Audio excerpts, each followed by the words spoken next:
8月5日，中方宣布暂停与美国的气候变化商谈，以作为对佩洛西窜台的8项反制措施之一。1个月后，美方似乎有些忍不住了。美国总统气候问题特使克里1周内2次呼吁恢复中美气候谈判，罕见举动释放哪些信号？美方为何在气变问题上显得格外着急？与其国内政治又有何关联？来看报道。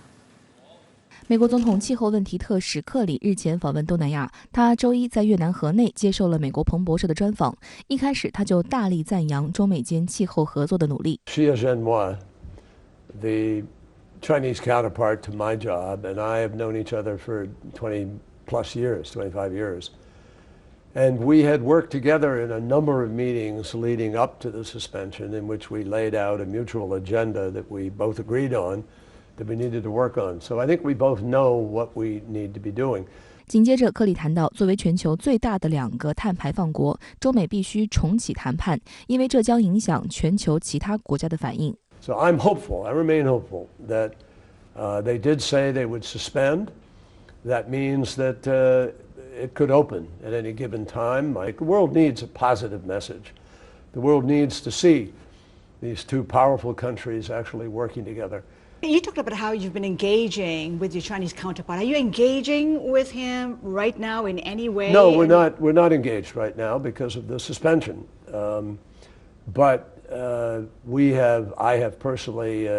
sent a message to him that I know was received, simply to encourage the notion that we both continue working, that we do the things that we agreed on previously, and hopefully we'll be able to come back together in person. 值得注意的是，这是克里1周内第2次在公开场合呼吁恢复中美气候谈判。上周二，克里在接受《金融时报》采访时也表示，望中方能恢复双边气候谈判。在那次采访中，克里多次赞扬中国在气候变化问题上履行了承诺，并承认中国在实际工作中做得更多。气候问题应该说是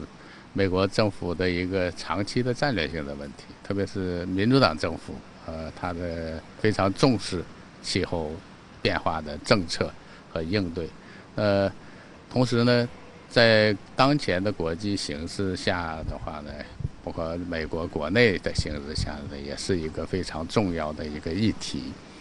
特别像这个俄乌危机之后全球的能源价格普遍的上涨，使得这个气候的合作的伙伴欧洲方面出现了一个明显的退步。这样看的话呢，只有找到中国，加强中国之间的跟中国之间的这种气候变化政策的合作，才有可能继续推进美国的气候变化的政策和战略。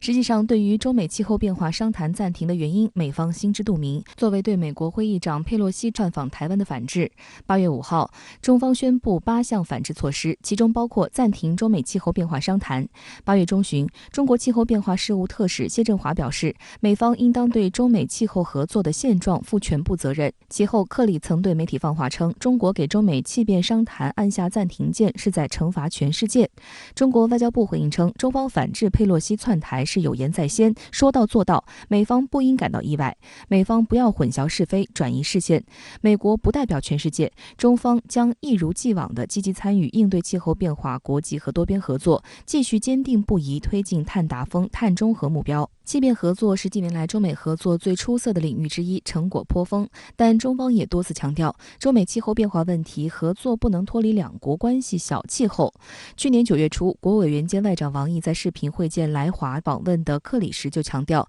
中美气变合作有着广阔发展前景。美方希望气变合作成为中美关系的绿洲，但如绿洲周围都是荒漠，绿洲迟早会被沙化。中美气变合作不可能脱离中美关系的大环境。美方应与中方相向而行。现在看的话，即便是中美双方达成合作的一个框架，那继续推进气候变化的合作，那也没有实质的落地的内容，那现在看的话还是不行了。所以呢，总体上看，美国还要拿出实实在在的政策、具体的措施。然后推进中美的气候变化的合作，特别是科技领域的这个合作。没有科技领域的合作的话，气候变化的合作实际上是一纸空文。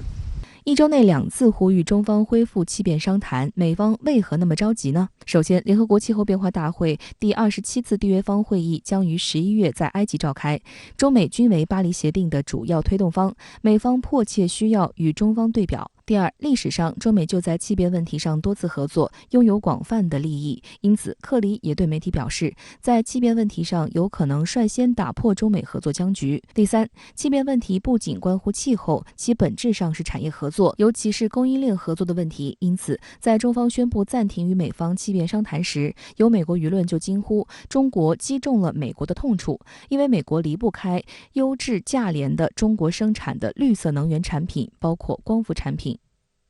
此外，今年的气候大会时间是在11月6号，距离美国中期选举投票仅相隔2天。如果中美能在气变领域达成共识，这无疑是拜登的重要政绩，有助于拜登绿色新政的顺利实施，对美国的产业界和环保团体而言也是重大利好。马上面临的是中期选举，那中期选举，那民主党这方面能拿出一个比较像样的政策的话呢，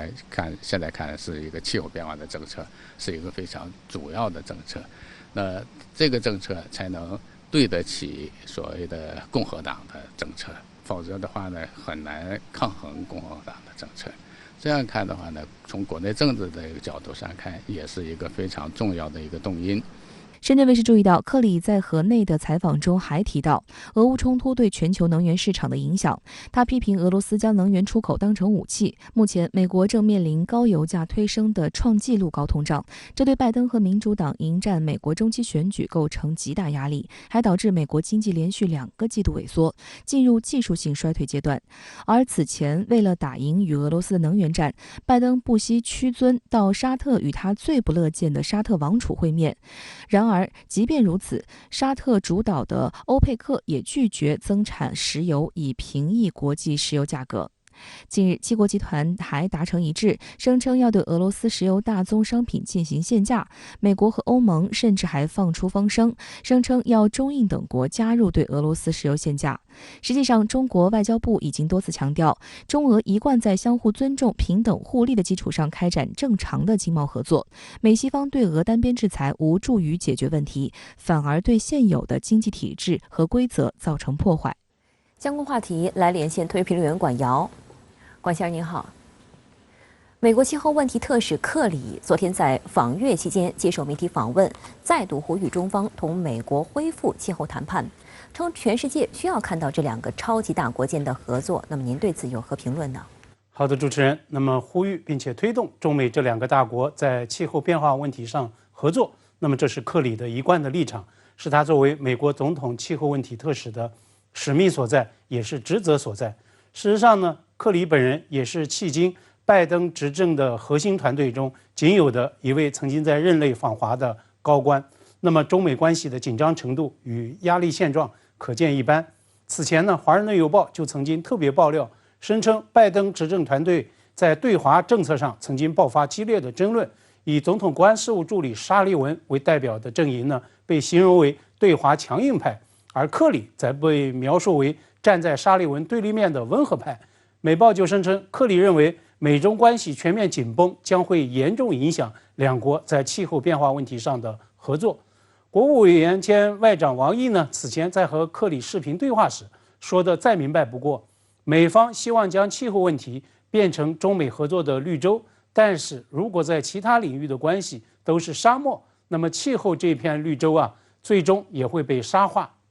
那不妨也评估下现在中美关系的大环境是沙化到了一种什么样的程度。今天啊，国防部发言人严正回应美方对台总价11亿美元的军售计划，指责美方毫无诚信、言行不一，要求美方立即撤销上述对台军售计划，立即停止美台军事联系。我想克里本人大概也会不得不承认，那么在台海问题上来挑战中方最核心、最敏感的国家利益，这就是导致中美关系严重沙化的非常事态。那么合作又何从谈起呢？同时啊，也必须要纠正美国媒体一种不实的论调。还是那句话，美国不是世界，中断与美方的气候变化合作，并不意味着中国对外关上大门，停止与外部世界的气变合作。那么这完全不是事实。更何况绿水青山就是金山银山的理念早已经深入到14亿中国人的灵魂深处。那么实现双碳目标，推动绿色发展，这是大国自身的既定的战略，自然会坚定不移地推进下去。日本消息人士透露，首相岸田文雄拟出席日中邦交正常化活动，有意借邦交正常化50周年之机与中国积极展开对话。但日本近年来跟随美国起舞，损害中国国家安全利益，日本经济界对此深感担忧。中国外交部部长助理吴江浩周一在一场活动中表示，当前中日关系行至承前启后的关键阶段，要坚持维护中日关系的政治根基，着眼长远大局，顺应时代潮流。据日本共同社报道，日中邦交正常化50周年纪念活动将由日本经济团体联合会主办，本月29号将在东京一家酒店举行。除了首相岸田文雄可能出席外，有关方面也在协调外相林芳正和中国驻日大使孔玄佑等出席。共同社称，目前经济界谋求与最大贸易伙伴中国开展对话与交流的呼声高涨，岸田能够多大程度展示对日中关系的具体意愿成为焦点。在此之前，中国驻日大使馆和日本经团联将于下周一召开邦交正常化50周年纪念研讨会。虽然呢，现在正逢这个恢复邦交50周年的这样一个良好的时间点，但是呢，双方两国关系呢也出现了很多负面的因素。那么到底日本如何来解开这个结呢？我觉得呢，日本政府呢还是必须要有具体的行动。日本经团联呢，因为在中日关系史上呢，传统上它确实是发挥了一些比较的积极的作用。说明呢，日本的经济界呢，实际对中日关系呢是寄予比较高的期望的。8月初，美国会众议长佩洛西窜访台湾，遭中方反制。日本伙同其他一些国家发表涉台错误声明，中方随即取消中日外长在柬埔寨东亚合作系列外长会期间的会晤。深圳卫视注意到，近期日方多次表达希望与中方对话的姿态。上周二，日本外相林芳正在一档电视节目中就实现日中领导人会面表达积极意愿。上周五，林芳正又对媒体表示，希望能在本月底的联合国大会上与中方举行双边会谈。他强调，日中各个层面的对话都很重要。光是见面解决不了什么问题，就是呢，毕竟来讲呢，日本呢到底呢要通过这样的会谈呢，要表达什么样的主张，会有什么样的行动？我觉得这才是最重要的。总体来看呢，我觉得呢，对中日关系发展的前景呢，如果日本方面呢拿不出什么具体的行动呢，只是一而再再而三的要求这种仪式性的这种这场合呢，我觉得呢不会对推进中日关系起到什么好的作用。经团联会长石仓雅和在周一的记者会上强调，打造良好的日中关系对东亚的稳定和经济繁荣而言十分重要。与中国的对话和交流不能断，日本经济界将力争加强日中交流。他指出，中国与全球供应链密不可分，反对与中国脱钩的论调。日中投资促进机构事务局长冈丰树早前在接受深圳卫视专访时就表示，日企进入中国已有40余年，中日两国一衣带水，无论在历史人文渊源还是在经贸合作上都有着十分紧密的联系。今日本の企業の立ち位置は中国企業としっかりとコミュニケーションをとっていきながら、貿易そして投資の両面において既存の国際ルールの中でサプライチェーンを再度考え直す、再度構築をしていくという努力を続けていくということが必要になるんではないかと考えます。中国は産業の集積が非常に深い、非常にサプライチェーン構築にあたっては大変重要なマーケットであるというふうに日本企業は理解している。尽管日本政府近年来紧跟美国的印太战略，但中日经贸合作稳步发展。2021年，中日经贸创下历史新高，总额达到3714亿美元，同比增长17%。日本对华出口额首次突破2000亿美元，连续5年保持贸易顺差。迄今为止，日本累计对华投资超过1200亿美元，在华日企超过3万家。中日两国建立了十分紧密的经贸关系。即使在新冠疫情影响下，2021年日本对华直接投资仍达到了39.1亿美元，同比增长16%。另据日方测算，日本是今年1月1号生效的 RCEP 的最大受益方，这为未来中日经贸合作上新台阶提供了新动能。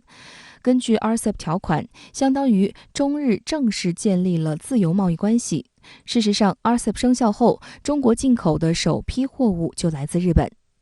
事实上，从2012年上台的安倍政府到今天的岸田政府，日本安全政策的中国指向越发清晰。共同社指出，日本防卫省的2023年度预算申请总额达到史上最高，其中包括发展射程达1000公里的巡航导弹，这令中国警惕。计划年底前修改的日本国家安全保障战略等文件，预计将包含拥有对敌基地攻击能力的内容。此举也必将招致中方反对。50年前，中日关系正常化开创了2战后东亚政治的新阶段，推动了东亚经贸繁荣。如今，中日关系又走到了历史的转折点。8月17号，中央外事工作委员会办公室主任杨洁篪在天津同日本国家安全保障局长秋叶刚男共同主持中日第9次高级别政治对话。杨洁篪表示，和平共处、友好合作是两国关系唯一正确选择，双方应保持订立主见，排除内外干扰，共同致力于构建契合新时代要求的中日关系。杨洁篪表示，台湾是中国领土不可分割的一部分，台湾问题事关中日关系政治基础和两国间基本信义，日方应奉行积极务实理性对华政策，坚持和平发展的正确方向，恪守中日4个政治文件和政治共识，与中方一道，推动两国关系更加成熟稳定、健康强韧。周一，外交部部长助理吴江浩在一场纪念中日邦交正常化50周年的活动中表示，当前中日关系行至承前启后的关键阶段，我们要坚持维护中日关系的政治根基，着眼长远大局，深化互利合作，加强人文交往，顺应时代潮流。吴江浩表示，中国人讲心诚则灵，日语也说有心就有路，相信只要我们锚定初心，抱定诚心，相向而行，就一定能够推动中日关系迎来更加美好的明天。如果在利用好这个时间点呢，能够把中日的政治关系呢进一步呢提升到一个新的高度的话，显然它会是极大的促进中日两国呢在经济方面呢展开更广泛的合作。所以呢，虽然这确实是一个契机，但是这个契机呢，日本能不能善加利用呢，我们还要等着看。国家计算机病毒应急处理中心周一发布关于西北工业大学遭受境外网络攻击的调查报告。报告显示，网络攻击源头系美国国家安全局 NSA。调查发现，其下属机构 TAO 多年来不仅对中国各重点企业和机构实施了上万次的恶意网络攻击，而且还长期对中国的手机用户进行无差别的语音监听。这个简称 TAO 的特定入侵行动办公室与美国军方有何见不得人的关系？来看报道。周一的外交部例行记者会上，发言人毛宁表示，美方行径严重危害中国国家安全和公民个人信息安全，中方强烈谴责，要求美方作出解释，并立即停止不法行为。西北工业大学遭受美国国家安全局网络攻击的案例，再次表明维护国家网络安全的极端重要性。作为黑客攻击的主要受害国，中方坚决反对任何形式的网络攻击。今年4月，西北工业大学报警称，该校发现遭到网络攻击的痕迹。6月22号，西北工业大学发布公开声明证实，该校遭受的网络攻击源头来自境外。值得注意的是，中方此次对美方的网络攻击调查得到欧洲、南亚部分国家合作伙伴的通力支持。国家计算机病毒应急处理中心和360公司联合组成技术团队，初步判明相关攻击活动源自美国国家安全局特定入侵行动办公室，简称 TAO， 其使用了40多种不同的专属网络攻击武器，仅后门工具狡诈一端犯就有14款不同版本，持续对西北工业大学开展攻击窃密，窃取该校关键网络设备配置、网管数据、运维数据等核心技术数据。西北工业大学是目前我国从事航空、航天、航海工程教育和科学研究领域的重点大学，拥有大量国家顶级科研团队和高端人才，承担国家多个重点科研项目，地位十分特殊，网络安全十分关键。根据国家计算机病毒应急处理中心周二发布的调查报告，近年来 TAO 针对中国各行业龙头企业、政府、大学、医疗、科研等机构实施了上万次的恶意网络攻击，控制了数以万计的网络设备，窃取了超过140GB 的高价值数据。调查还发现 ，TAO 长期对中国的手机用户进行无差别的语音监听，非法窃取手机用户的短信内容，并对其进行无线定位。而美国多家大型互联网企企业也将掌握的中国大量通信网络设备的管理权限提供给美国情报机构，为其持续侵入中国网络大开方便之门。未来我们整个国家都在搞数字化，我们很多重要的这种业务都是由数据来驱动。那你想，数据一旦被偷窃或一旦被破坏，肯定会带来严重的风险。技术团队分析发现，为了掩盖入侵痕迹 ，TAO 进行了较长时间的准备工作。以针对西北工业大学的网络攻击为例，就先后使用了54台跳板机和代理服务器，主要分布在日本、韩国、瑞典、波兰、乌克兰等17个国家，其中70%位于中国周边国家。值得注意的是 ，TAO 使用的跳板机之中，没有一台的 IP 属于五眼联盟国家。是使用这种虚拟身份或者是代理人的身份。在对方不知情的情况下接管第三方用户的这种服务器资源，那么来实施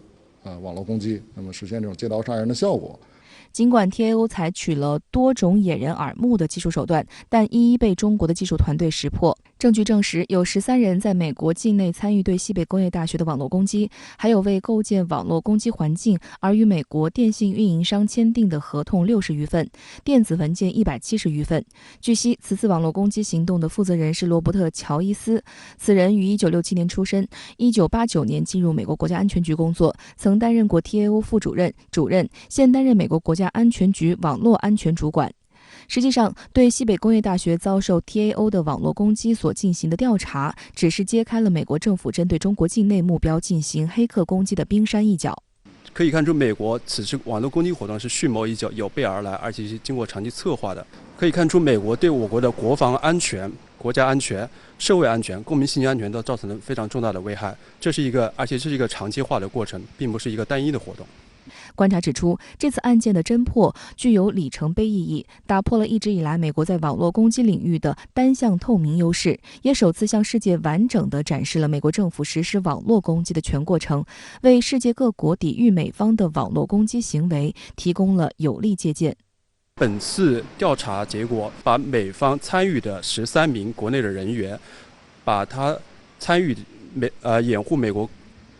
美方行动的国内运营商的相关文件都进行了一个披露，我觉得这是中国网络溯源技术的一个重大突破。第二方面，本次可以看到我们主动阻断的这个过程，在网络防御能力上实现一个重大突破。值得注意的是，这不是 TAO 第一次走进中国舆论的视野。今年6月，国家计算机病毒应急处理中心公布的另一份报告显示，使用酸狐狸级武器黑客工具大肆攻击中国境内目标的也是 TAO。TAO 成立于1998年，全称是特定入侵行动办公室，隶属于美国国家安全局。目前据我们了解，是代表了全球网络攻击的最高水平。那么他们所掌握的大量的攻击武器，相当于有了互联网当中的万能钥匙一样，它可以任意的去进出它想要的目标设备，从而去进行比如情报的窃取，或者说进行破坏等动作。真正让 TAO 一战成名的是2010年伊朗纳坦兹核工厂离心机遭阵网病毒破坏事件。当时有1000多台用以浓缩铀的离心机运行失控，最终高温自毁而报废。事件直到10年后才被证实由美国国家安全局策划，通过特工植入病毒实施，成为史上首次通过虚拟空间对现实世界实施攻击破坏。此次行动颠覆了传统作战观念，标志着网络空间作战进入实战化时代。值得注意的是 ，TAO 的上级部门美国国家安全局是美国国防部的下设机构，也是全世界规模最大的间谍机关。鲜为人知的是，美国国家安全局局长与美国网络司令部部长是同一人。2017年，时任总统特朗普将这一机构升级为1级司令部，与美国陆海空天4大军种平起平坐。美国网络司令部司令兼国家安全局局长保罗·中曾根今年4月在向国会作证时证实，自去年秋季以来，美国网络司令部就一直作为美军应对俄乌危机的重要力量，派出了一支名为“前出狩猎”的团队，并对俄罗斯发起进攻性行动。相关话题来连线特约评论员吴健。吴先生您好。中方指控美国国安局对西工大发动网攻，该机构之前已因斯诺登事件臭名昭著。那么这次网攻窃密又反映了什么问题呢？从公开的细节看，西工大遭美淘小组攻击的模式，和持续已经半年的俄乌冲突很有些相似，而后者呢，被公认为人类首次大规模黑客战争。根据国际网安态势机构6月13号的统计，迄今被识别出来的参战黑客组织已有76个，其中呢就包括陶小组。当然，他还得到了美国陆军网络司令部网工小队绰号狩猎者的配合，他们对俄政府网站及关键基础设施都进行了破坏性的擦除式攻击。从攻击的手法看，美国无论官方还是民间都讲究高低搭配，混合运用口令暴力破解、漏洞利用、数据库 SQL 注入等手段。就像这次西工大遭袭，我们从公开的报道里可以发现，黑客的典型手法是利用社会工程、网络扫描等手段，找到目标网站的潜在漏洞、脆弱端口或者服务，再综合运用 SQL 注入、跨站攻击等技术，实现内网渗透，企图获得内控权限，从而对网站资源配置进行占有，窃取高价值数据文件。这种手段在俄乌冲突里早已司空见惯。需要警惕的是，正因为俄乌冲突，网攻武器大量的外泄，非国家级的黑客组织或者个人实施网攻的门槛进一步降低，而这些人呢，动机不一，攻击无底线，行为不可控，因此提升我们国家级综合网安能力就刻不容缓了。从西工大事件看，我认为未来我们国家势必会加快现代城市和重要机构的基础网络安防，同时会依托互联网大厂组织具有相当实力的网络民兵，形成针对大规模网攻的预警、训练、监测体制。在这里呢，我更要指出的是，今后保卫国家网安是不可能离开人工智能协作的。原因很简单，依靠现有的人员、软硬件，不可能预测到每一次的攻击。网络威胁的体量和范围太大了，人类必须引入人工智能，才能辅助网安分析决策，快速响应。简单来说，反击网攻的经典过程是隔离问题，改变攻击路径，摧毁攻击源。而关键呢，是防御方每一个阶段都要先敌一步，这只有人工智能能做到。靠技术与先进算法的加成，才能让自主性的程序自己执行更多的功能，以比人更快的速度来改变网络配置，帮助人类程序员捍卫网络免受入侵。我想，这恐怕是西工大事件给予我们的主要启示吧。美国安局对华情报工作中，这个神秘的 TAO 小组究竟扮演了什么角色？他们的刺探手段是什么样的呢？从奥巴马到拜登，陶小组在美情报系统的地位红得发紫。但凡中情局搞不定的，总统的口头禅就是去问问国安局的陶，以至于美国安局流传一句箴言：想升官嘛，赶紧去当陶。像小布什总统时期的美国安局信号情报处主任特里萨·什纳，这个女博士54岁就占了这个肥缺，很大原因是她在陶组长任上窃取了伊朗的核秘密。陶小组诞生于1977年，25年来，他们入侵了包括中国在内的100多个国家的计算机和无线通信系统。他们每天的任务就是偷和黑网络目标，通过黑入别国的网络系统，破解密码，穿透防火墙，弄到硬盘资料，记录系统间的信息数据往来。具体到对中国的威胁，美国安局早在冷战期间就环绕我们布置了日本、韩国和东南亚的信号监听站，如今呢又安插了陶成员进驻，行话叫米米陶。而夏威夷瓦胡岛的美国安局信号处理中心是陶小组窃取对印太，特别是对中国网络信号情报的总机关。一个匿名的对象在18年曾接受采访，他说，如果通过计算机传递信息的目标一旦确定，陶黑客就会用小组专家自制的软件侵入，将硬盘的东西下载，然后在其操作系统内植入监视用病毒，也就是昵称的臭虫，这样陶小组就能持续监视进出该电脑的数据流了。我还跟大家解释一下，别看陶小组的黑客横行无忌，但他们离开了一帮计算机软硬件的工程师就玩不转了。后者来自陶团队里的无线通信网络组，因为英文缩写是 TNT， 所以大家也叫它炸弹组。如果没有炸弹组的支持，黑客很难秘密入侵别国的电脑。当然，讨巧组不可能一切都通过线上来获取情报，他们在必要时会直接指挥中情局特工承担线下任务，也就是将窃听装置植入海外的网络，以便逃黑客能在基地进行远程操控。这恰恰是当年斯诺登所披露的美国安局上游计划的相关内容。主持人，能源价格持续走高，通货膨胀高烧不退。英国在近40年最糟糕的经济环境里迎来了新任首相。刚刚在保守党党首选举中胜利的特拉斯，周二飞赴苏格兰接受了女王伊丽莎白2世的首相任命。法国、德国等欧洲领导人对特拉斯的胜选表示祝贺。俄罗斯方面则表示，鉴于特拉斯此前担任英国外交大臣期间的言论，俄方预期与英国的冷淡关系不会有任何改善。周二上午，特拉斯在苏格兰巴尔莫勒尔堡接受英国女王伊丽莎白2世的任命，并组建政府，正式从约翰逊手中接过唐宁街10号的钥匙，成为新一任英国首相。此前一天，特拉斯在保守党党首的中选中战胜了前财政大臣苏纳克。不过，投票结果显示，特拉斯在党内获得的支持率并非此前预测的那么高。据英国广播公司报道，本次共有 82.6% 的保守党成员参与投票，其中约 57% 的有效选票投给了特拉斯，仅仅领先对手苏纳克14个百分点，得票率低于他的前任约翰逊，以及2005年的卡梅伦、2016年的特蕾莎梅，因对手最后放弃而自动当选保守党党首。而事实上，自从保守党2001年实行新的内部选举规则后，在特拉斯之前，无一人以低于 60% 的得票率赢得党首之位。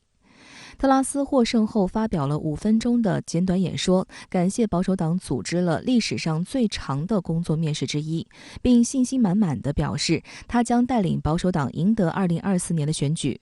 至于如何挽救英国深陷的多重经济困境与竞选期间电视辩论的内容相仿，特拉斯仅在演说中一笔带过了他的大胆计划。I will deliver a bold plan to cut taxes and grow our economy.I will deliver on the energy crisis, dealing with people's energy bills, but also dealing with the long-term issues we have on energy supply. 舆论尖锐地指出，特拉斯似乎没有意识到自己面临着历届首相中最难继承的遗产。英国《每日电讯报》称，能源危机并非英国面临的唯一问题，通货膨胀正在飙升，或许要到可怕的 20% 才能见顶。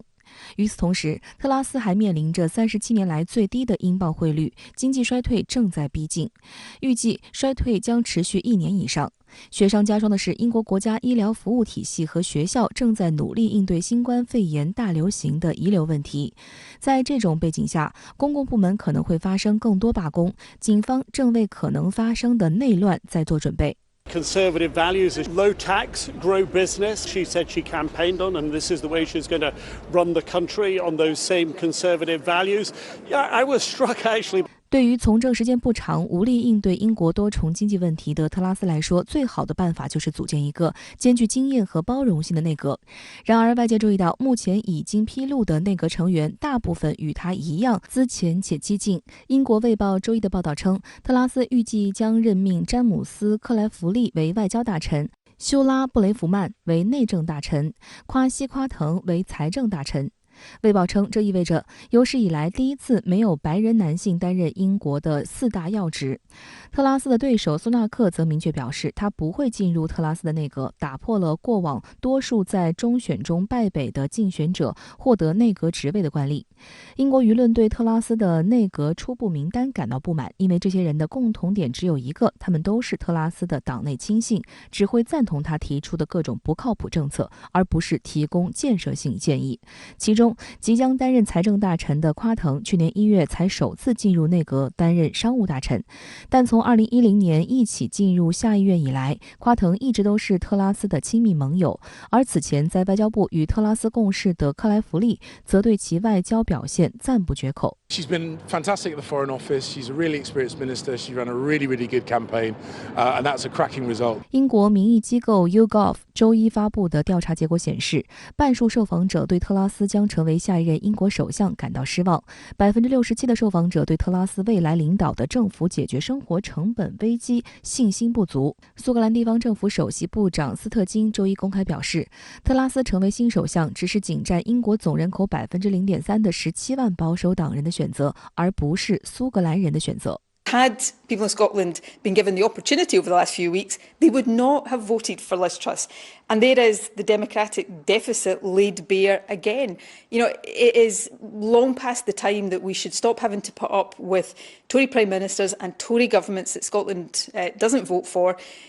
imposing policies on us like Brexit and a whole host of other things that we don't support and taking Scotland in the wrong direction. 2024年还有这个全国大选。保守党能不能够继续保持这个执政的地位，最后弥合党内的分歧和英国国内的这个党派利益的这个分歧，包括西方内部由于乌克兰的这个危机包括这个通货膨胀、能源价格高企，它能够整合好就已经非常不容易了所以还要搞什么撒切尔第二基本上没有这个可能性。他能够不成为特蕾莎梅第二就不错了。内政问题一箩筐，外交上特拉斯也面临巨大挑战。特拉斯胜选后，俄罗斯总统新闻秘书佩斯科夫周二表示，从特拉斯女士还在担任外交大臣时的声明来看，可以肯定地说，俄方并不预期俄英关系会有任何向好变化。特拉斯曾在去年12月举行的北约外长会上对俄罗斯扬言，称美西方国家要统一战线，捍卫自由边界。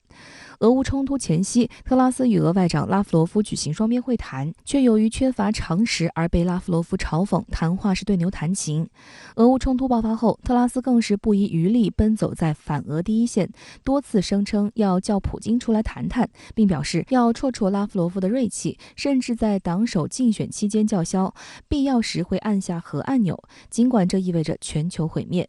观察认为，特拉斯主政下，英俄关系预计将继续约翰逊政府的路线，视俄罗斯为不共戴天的对手，欧洲和平最大的安全隐患。约翰逊周二在唐宁街10号发表告别演说时，花大量篇幅批评普京，甚至把英国发生能源危机赖到普京身上。特拉斯周一发表获胜感言时，也专门感谢约翰逊对抗了普京。但尴尬的是，他说完之后，现场反应许久才响起稀稀拉拉的掌声。Boris, you got Brexit done.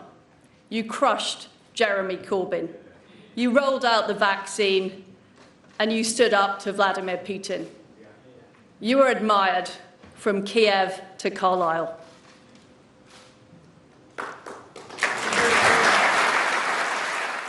值得一提的是，在国际上，特拉斯亟待修补的坏人缘远不仅限于俄罗斯。美国《华盛顿邮报》周一就形容特拉斯虽然在莫斯科不受欢迎，但在布鲁塞尔也没有多少粉丝。虽然在他胜选后，法国总统马克龙、德国总理舒尔茨以及欧盟委员会主席冯德莱恩纷纷道贺，并表示希望能够与英国继续合作，但实际上，英国与这些欧洲盟友之间暗流涌动。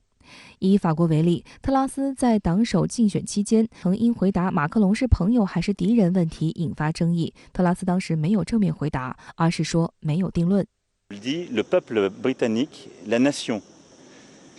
qui est le Royaume-Uni est une nation amie, forte et alliée,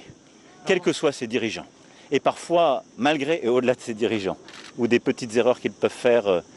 dans des propos d'estrade. 事实上，自英国脱欧以来，英法关系就受到影响，双方在捕鱼和应对非法移民等问题上频频发生争执。之后，英国伙同美国截胡澳大利亚的潜艇大单，更让英法关系跌至冰点。分析称，尽管马克龙在贺词中主动伸出橄榄枝，称已准备好作为朋友和盟友一起共事，但在特拉斯执政下，英法关系料难有多大进展。特拉斯呢，也是一个非常所谓的鹰派，强调国家安全意识形态的，但这个人也是个政坛的变色龙。他以前还是反对脱欧的呢，可以说也是趋炎附势也好，或者说见风使舵吧，才能赢得今天首相的宝座。这个也实际上就反映了英国脱欧了以后他要找一种新的身份，所以他这种变色龙实际上就反映了英国身份的一种危机。未来他的政策，我觉得还会受到很大的多重因素的干扰和影响。今天，英国新老首相完成权力交接，特拉斯入主唐宁街已经开始阻隔。那么，管先生，您对此有何观察呢？新老首相今天前后脚见英国女王，老首相向女王话别，新首相向女王行稳手礼。这是英国首相权力交接的极简的仪式。昨天我在节目中曾经分析，特拉斯上台其实就是所谓极少数派的胜利，是以保守党的草根党员票成功撬动了权力结构，因而呢，特拉斯他的代表性乃至权力合法性实际上都缺少民意和数字的支撑。所以我判定特拉斯大概率会成为弱势的首相，他是注定没有蜜月期的。那么虽然他在个人形象乃至行动话语上都在刻意追随英伦名相铁娘子撒切尔夫人，但是真要复制撒切尔式的成功与人气，成为铁娘子第二，可谓是难如登天。那么今天公布的一连串的数字再次确认了这一点。特拉斯当选保守党党魁靠的是16万草根保守党员票，而英国呢，去年的人口数字是6700万，不到0.3个百分点的关键最少数，替代英国人做出了集体决策，把特拉斯给送进了首相府。那么这是民意的胜利，还是民意被绑架了呢？他在昨天的党魁胜选演说中就强烈暗示，准备在2年内迎战选举。这意味着他希望自己领导的保守党呢，能够将下院的多数席位保持到任期结束。但是英国人等得及吗？所以确实要忠告刚搬进唐宁街的特拉斯，留给他的时间不多了。英国文化大臣纳迪类多瑞斯，他呢昨晚公开的这一辞职信，无疑又是对他的当头一棒。多瑞斯已经获得特拉斯邀请留任，但是呢，作为下课首相约翰逊的铁杆指示者，他在辞职信中就宣称支持特拉斯的领导，但是呢，更希望在内阁以外来表达这种支持。这是英国政坛装腔作调的经典的鬼话。《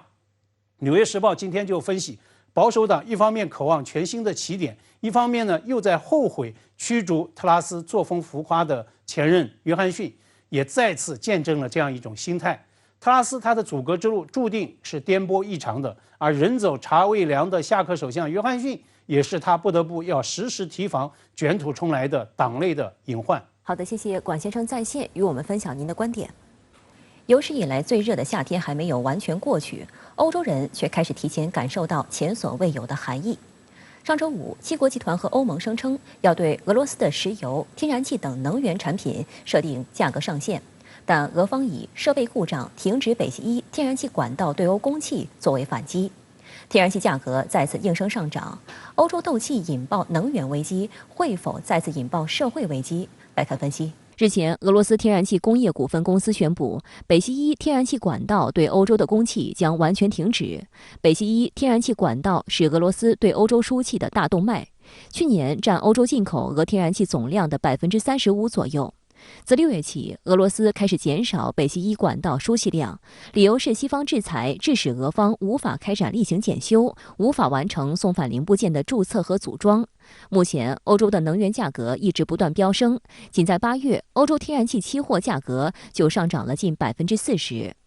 为了应对民众的不满，上周五，7国集团和欧盟接连表态，决定对俄罗斯的石油和天然气产品实施限价，打算以组建买家垄断联盟来限制俄能源价格的行动。但俄联邦安全会议副主席梅德韦杰夫则在周五针锋相对地表示，如果欧盟对俄天然气设定价格上限，欧洲将完全不会再有俄的天然气可用。法国财政部长勒梅尔就警告称，限价的达成说起来容易，做起来难。The first one is of course to get the unanimity of the 27 member states of the EU, because if you want to change the rules of the sixth package, you need the unanimity of the 27 member states. And let's be clear, it's not, you cannot take that for granted. I think it will be a challenge. Let's be very clear.It might take time. 而对于欧洲每一个家庭来说，即将到来的寒冬意味着高额的取暖账单，甚至供暖的突然停止。欧洲人也正在想方设法过一个节衣缩食的冬天。丹麦的贫困家庭被迫退租公寓，选择帐篷露营。英国部分民众计划整个冬天都不开暖气。芬兰政府发起全民节能活动，鼓励人们缩短洗澡时间。许多德国家庭囤积柴火，打算用古老的燃木取暖方式扛过寒冬。Yeah, I think compared with previous years, we can see that people start to order the firewood more early. So, for example, in the years before.The people started to order the firewood in September when it was getting cold. And now they are already in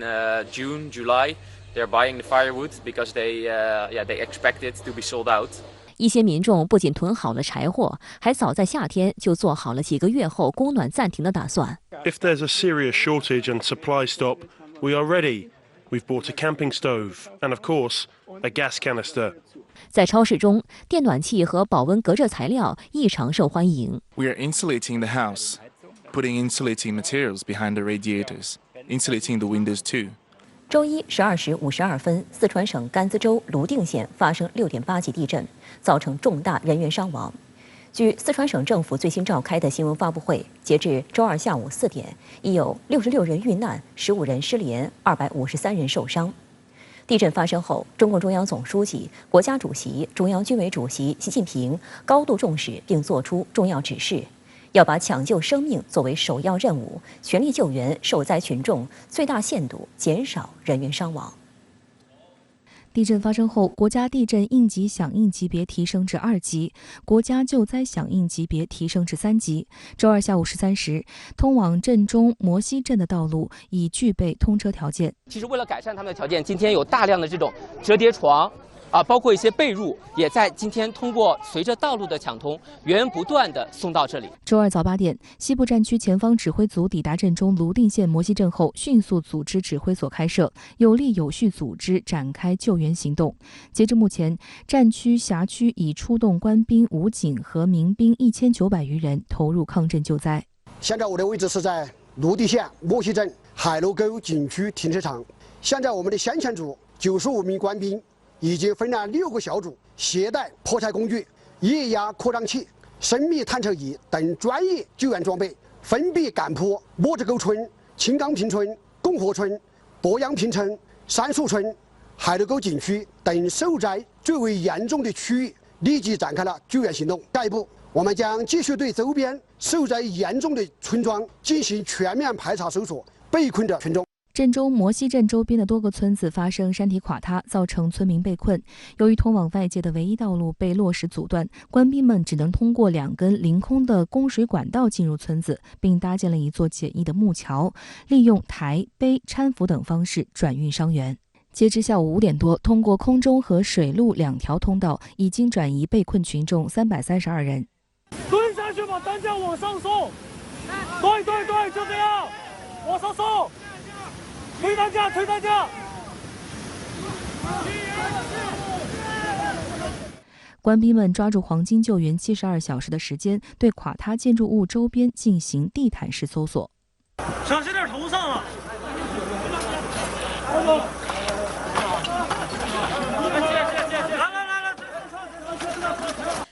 来自甘孜、成都、雅安、德阳、凉山、资阳等10个支队，共1000多名消防救援人员和245辆消防车、15只搜救犬分2路赶赴震中展开救援。同时，成都飞鹰救援队也飞往震中开展侦查。此次地震的震级较高，距离震中较近的泸定、石棉2个县都有不同程度的受灾，主要是在泸定方向部署了600余名消防救援人员，在石棉方向呢部署了400名左右的消防救援人员。最大的困难就是余震、山体滑坡以及地质灾害可能造成的次生灾害。一条被网友称为“飞夺泸定桥般”的救援视频在网上刷屏。视频中，特警队员用身体和绳索搭建桥梁，孤身徒手爬缆绳前往对岸，而他们的身下就是滚滚湍急的河流。据悉，截至目前，灾区受灾群众已全部得到转移安置。四川省财政在周一向甘孜州专调5000万元基础上，向雅安市紧急专调资金5000万元，向甘孜州雅安市紧急下达地震次生地质灾害应急处置资金2000万元，省级地质灾害防治补助资金2000万元。